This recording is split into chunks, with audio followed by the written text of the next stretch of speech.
Recently, some people have been saying that Alanzoka, for some reason, has been using mods to make his games easier. Not just in Wukong, but in all the other games as well. So today we're going to look into everything about this topic and see if there's really anything strange going on, or if people are just complaining as usual, like most of the time. Well, you probably saw this message, which he himself reacted to and responded to on his livestream. Man, no, this can't be true. Alanzoka's gameplay seems odd, and anyone else playing knows what he did isn't possible. Bro, get another hobby, this is too much, man. At first, I also thought it was bait. There's no way someone would accuse Alanzoka of this. But then I noticed something really interesting in the text. The way the guy wrote it, the way he wrote, he probably has a channel or something like that, and consequently, he would also have a video talking about this subject. So, after a lot of struggle, a lot of research, a lot of unrelated videos, I finally found the video. Man, the video that will prove that Alanzoka is deceiving everyone. Now, things are going to get tough for you. Alanzoka is, well, let's go. In this first video, the guy meant that basically Alan would be doing the same thing Felipe Neto did. Back in the Minecraft days, he would play normally on stream. Then off-stream, he would use something to get the items without farming. Hold on, let me check my inventory. Oh, I already got everything, I just forgot to put it in. Right away. We can already see here that Alanzoka is really a cheater with 2 S's. And the truth is, there are only accusations because there's no real proof. But let's get straight to the point, man. The guy made a video that's almost 22 minutes long. Obviously, I'm just going to pick out the main parts here. If you want to watch the full video, I'll leave his channel name in the comments. But if you're just going to hate, don't even bother. It's just a game. The guy gave his opinion. I'm going to give mine here, so let's go. Did you really believe, man, that you managed to beat those bosses on your first try with so little or no farming?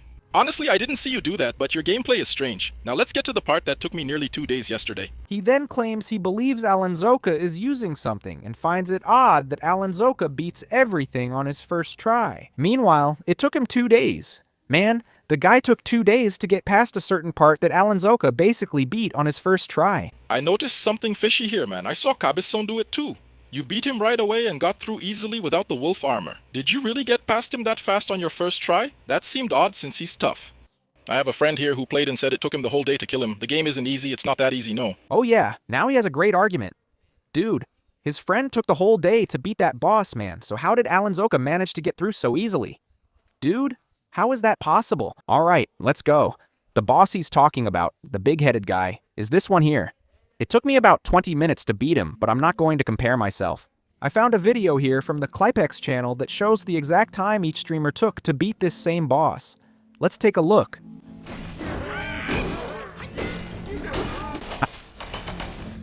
Edu took a little over 12 minutes, which is a pretty decent time. And then comes Funk, man. Believe it or not, he took less than 5 minutes. Cry, cry, cry. Then you think, wow, that was really easy, and it really was.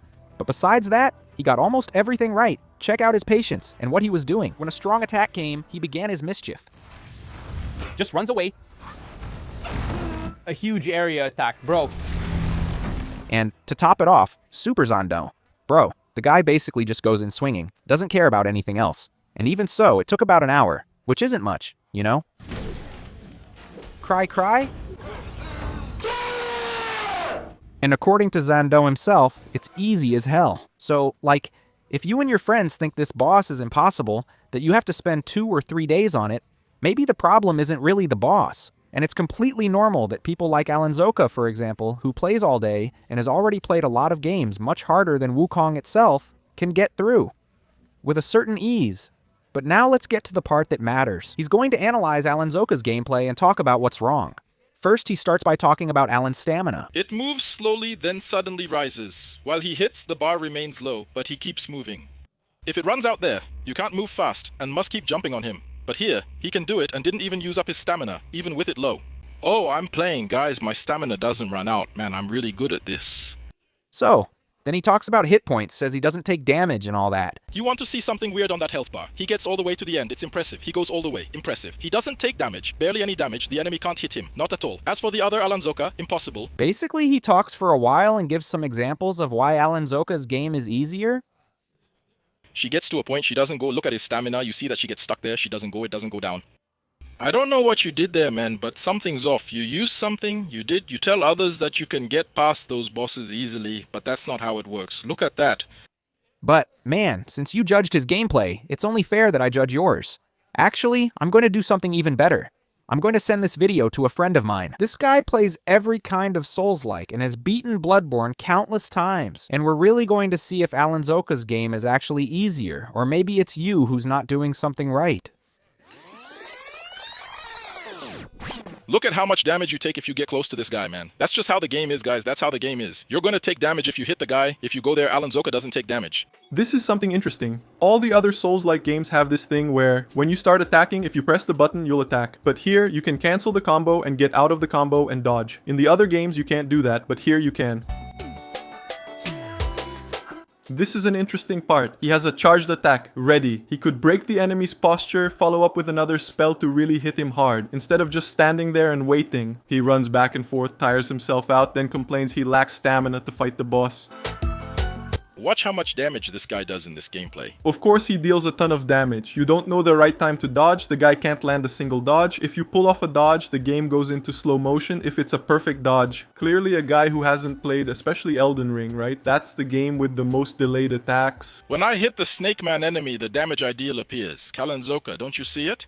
That's an option on PC that can be turned off. On mine, it was off by default. The guy gets an overpowered summon. Instead of landing a combo that charges the special attack and hitting the special attack before running out of stamina, no, he keeps using charged attacks and doesn't charge the special attack. I'm stopping here, because if I covered everything my friend said he did wrong, this video would be 5 hours long.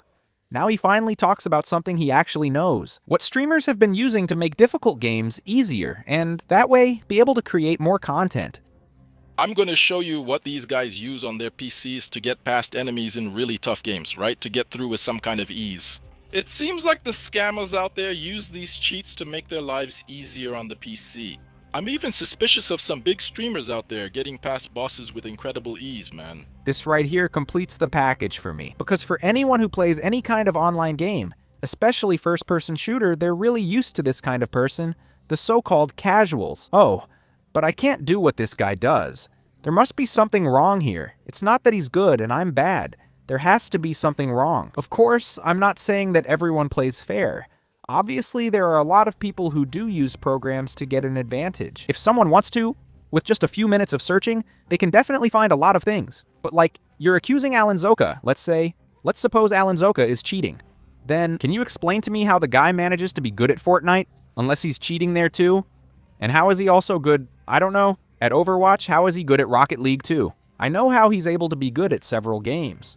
Besides that, he probably already has a natural talent for being good at these games. Obviously, that's also his job. He does this for hours and hours every day. Plus, how many other games very similar to Wukong, for example, hasn't he already played? Man, so obviously he's going to have an advantage over anyone else who plays just an hour or two a day, casually. And no, it's not because someone plays better than you. It's not because someone makes a game look easy that, consequently, this person is using some kind of cheat. Anyone else experienced in the game can see that there's nothing wrong with Alanzoka's gameplay. However, for someone who doesn't have as much background in this style of game, it might really seem like there's something strange, that something is wrong. But no, there isn't. And maybe you'll realize this later on, as you evolve and get better at the game. Anyway, guys, I don't usually make long videos. Probably very few people are still listening to me here at the end. But if you're one of those people, leave a like, alright? Thanks.